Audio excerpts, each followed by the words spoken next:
Значит, Россия вышла на первое место по добыче нефти.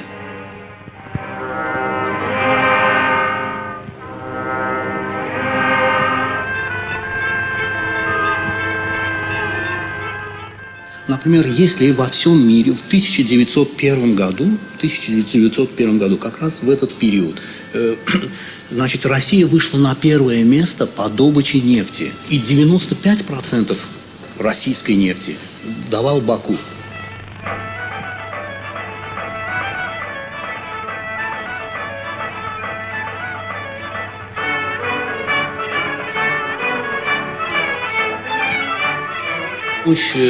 Эшелоны с бакинской нефтью шли туда, на фронт.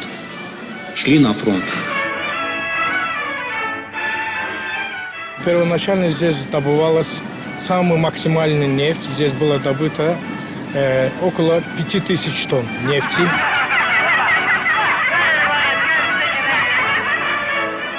В 2020 году к этому времени Баку был одним из крупных промышленных нефтяных центров.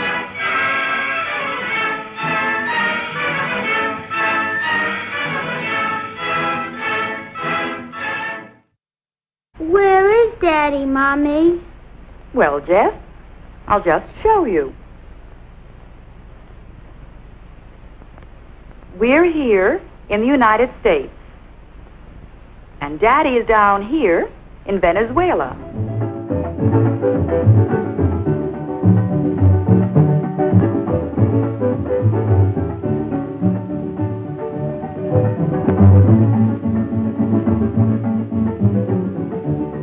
Here where the Lake Maracaibo oil fields are. That's where Daddy is working, Jeff. And when he finds a place for us to live, we're going down there too. Venezuela discovered oil at the beginning of the 20th century. The real first discovery was about 1914.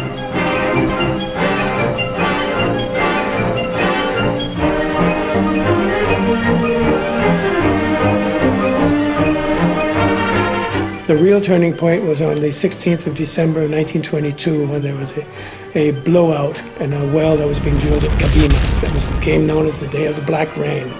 150,000 barrels in the air for 2 or 3 days running. And that put Venezuela on the world oil map once and for all. And at one time, Venezuela became the largest exporter in the world.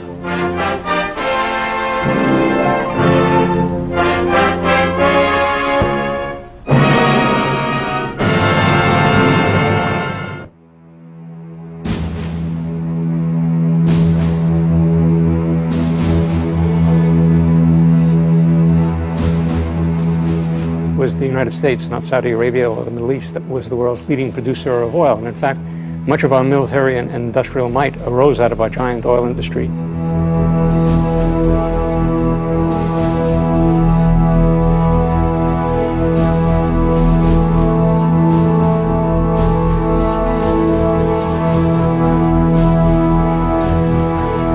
We were essentially the Saudi Arabia of the world up until about the 1950s.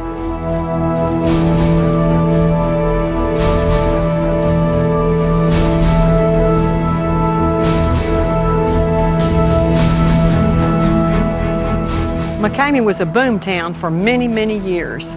Their attitude was that this was going to last from now on. I know that those people then could not foresee you were ever going to pump all the oil out of the ground in this part of Texas. And they couldn't picture ever running out of oil because it was everywhere and got on everything.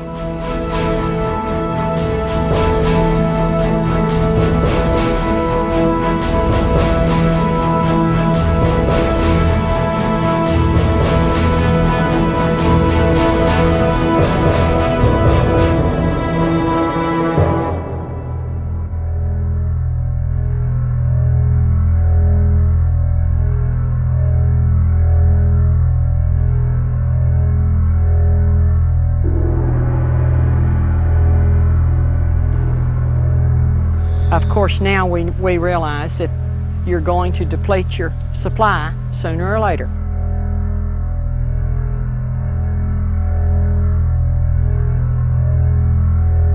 They're not making a lot of dinosaurs anymore.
We're moving from an era of cheap, abundant energy to an era of scarce, hard to get, expensive energy.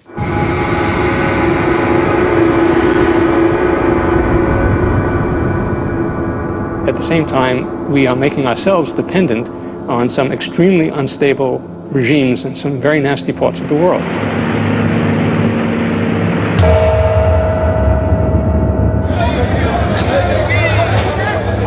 Keeping the world dependence on oil as long as possible is important.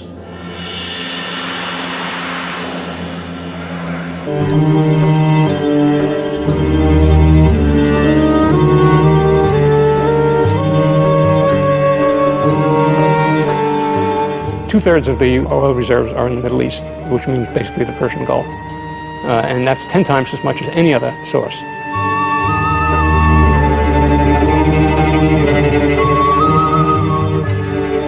Right now, really the only region of the world that hasn't peaked is the Middle East.